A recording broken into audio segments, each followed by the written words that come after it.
Barry O'Farrell, who's the Australia ambassador to India. He's the High Commissioner. He's been here since February 2020, if I remember correctly. So just around the onset of the pandemic in this region. And he's been there through the thick of it. Ambassador Farrell, thank you. Good, a pleasure to speak to you. And I hope you and yours are safe and healthy. It's great to be with you again, Anand. And yes, we're safe living on the embassy grounds, but concerned about what's going on outside in Delhi, but also across India. Well, one of the gestures that Australia has done is not just as a sign of friendship, but also stepping up to help India in this time of need. Let's start there. What is the kind of aid and help that Australia is extending to India as we battle this massive second wave? Well, I was pleased last Wednesday to be out at Indira Gandhi International Airport greeting a Qantas facilitated plane that brought in more than 1,000 ventilators and 43 of a larger number of oxygen concentrators. And these were received by the Indian Red Cross and the Indian government advised us that they've been distributed across Orissa, West Bengal, Jharkhand, Assam and Bihar.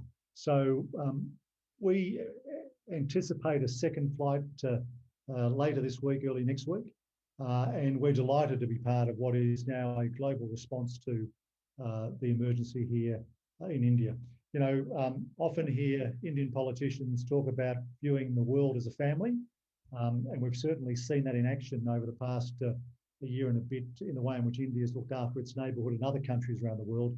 And it's great to see that that family is now responding to India's needs, particularly in that medical equipment space, which is a consequence of the strength of this second COVID wave.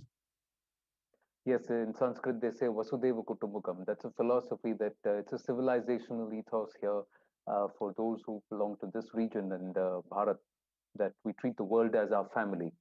But Ambassador, how has Australia, and I'm sure you've been keeping in touch with things, developments back home in Australia. So how has Australia coped with it? Because there was a surge even when India stood on under during the cricket series, and also around in New South Wales, where you have a very strong rooted connection. Well, we've had all, like many countries, issues around COVID, but of course it helps firstly being an island continent and being an island continent a long way away. But like India last year, we started by closing our borders in order to prevent further infection, but also to gear up our health systems. We've also put in place, as I think is universally known, a 14-day quarantine program, which has been for arrivals into Australia, which has been, I think, one of the key aspects of Australia coping with this virus so well. We're stepping up our vaccine rollout. And of course, these measures have all helped to stem the rapid spread of the disease. But like every country, we've had our issues. Last year, we had a second wave that originated in one state, which led to the deaths of 10 times as many people as in our complete first wave. So this is a disease, this is a pandemic that takes a lot of attention. But we think that border restrictions, we think that lockdowns when appropriate, we think that quarantine systems and that tracking, tracing and treatment are essential. Ambassador, if I may ask you, there are a certain number of cricketers and their families from Australia who came for the IPL, and the IPL finds itself truncated. Are you in touch with them? Because some of them are also from New South Wales. Some of them, like Pat Cummins, have stepped forward to help India by contributing to the PM Cares Fund. If I may ask you, are you in touch with them? I've been speaking to a number of the cricketers who have been in India and are now in the Maldives on their way to get back to Australia.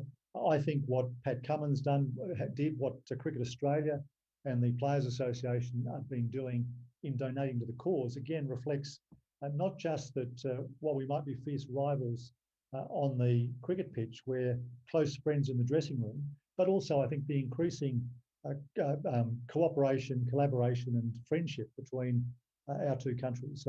1 in 30 Australian citizens is of Indian origin. In other words, born in India or with a parent, at least one parent born in India. That means we have a very close relationship. And I have to say, at the present time, we're not just seeing cricketers putting their hands in their pocket, but we're seeing big business. Our largest company, BHP, advised me today they've made a $2 million donation to the Indian Red Cross. But we're also seeing other businesses, other states of Australia making donations, particularly of medical equipment, to come to India to deal with this crisis. And of course, amongst those who are assisting is that remarkable Indian diaspora in Australia, which whether in Australian bushfires, droughts or floods are out there assisting, but equally have never forgotten their homeland and are doing the same thing at the present time. Ambassador, if I may ask you, the recent strengthening of ties between India and Australia is also happening around a time when Chinese expansionism has unraveled. There is a decoupling from China, though, that we are seeing across the world. And how critical is the Quad in trying to forge this friendship? Well, I think the Quad has been one of the great forums that particularly have emerged more strongly over the past 14 or 15 months. And I think that's in part because in the early days of the pandemic, our foreign secretaries were in constant contact amongst each other in terms of how they were dealing with the challenges of COVID, which no country knew how to deal when it started last year.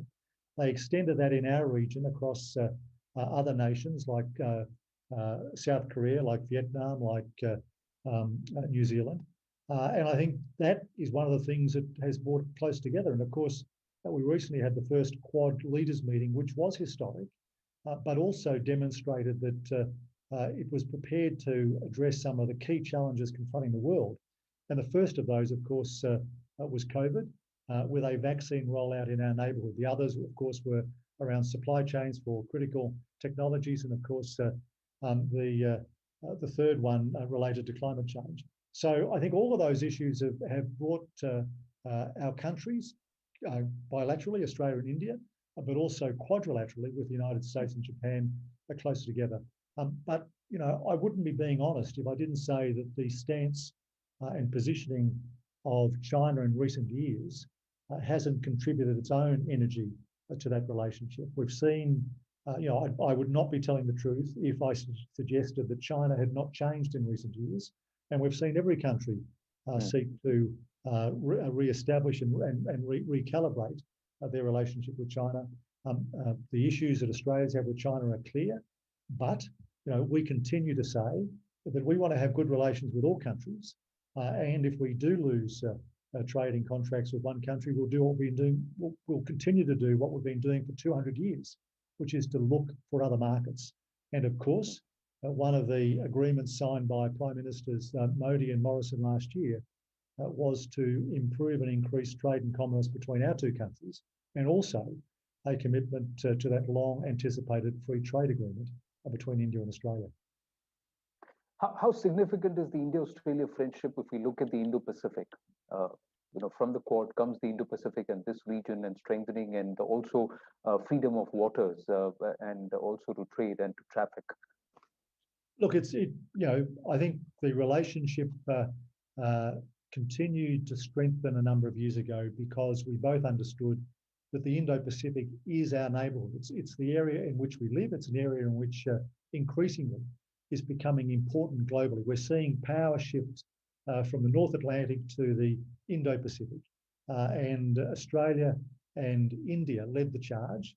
Your Prime Minister in his speech in 2018 about the need for a vision of an Indo-Pacific that was free, open, resilient, and made up of sovereign countries. That's a vision that's also shared by the Quad, and it's one that in the meeting between our two Prime Ministers virtually in June of last year, Prime Minister Modi called our sacred duty, the sacred duty of Australia to ensure that we lived in a peaceful, secure, harmonious, law-abiding in terms of international rules and norms, as well as one where the sovereignty of nations is respected. Now, that's what we're working together on. Exercises like Malabar, continual interaction at a governmental level, as well as trade and commerce at a people-to-people level, helps all that achieve the goal that our two Prime Ministers want. Ambassador Farrell, my final question. There are sides, along with the players and the families who've turned out for the IPL, there are quite a few number of Australian nationals on Indian soil. Are they all safe? Is there a certain concern amongst them that would they want to return? And how is it that you view, and what is your message to your friends that is here in India? my message is that clearly, as COVID has risen again in India, there is increasing anxiety amongst Australian citizens who are here, whether for short terms or for longer terms. Some of them have been stuck since the start of the pandemic last year, because both of us closed our borders. Flights were very restricted. Flights continue to be restricted, but the good news is that we've identified through our Department of Foreign Affairs those who are vulnerable. They're currently at just over 900 people. And from this Saturday the 15th of May, the Australian government has put in place facilitated flights operated in the first instance by Qantas to return that 1,000 people back to Australia by the end of June. In order to do that, as I said earlier, we have a quarantine system. That quarantine system has been strong. The government put in place recently a pause on flights back to Australia, which finishes on Saturday, in order to reduce the level of infections within those quarantine centres, so that whether you're coming from India or other parts of the world, you will know that you're going into centres that are able to cope with people that do test positive when they arrive in Australia, and who under our system don't leave quarantine until they are free of COVID. Ambassador Barry O'Farrell, wonderful speaking with you. We look forward to engaging again in perhaps less COVID times and freer times where we can really engage in person. Thank you very, very much. I love your optimism, Anand, and I'm looking forward to those days too. Thank you. Thank you, sir. Thank you.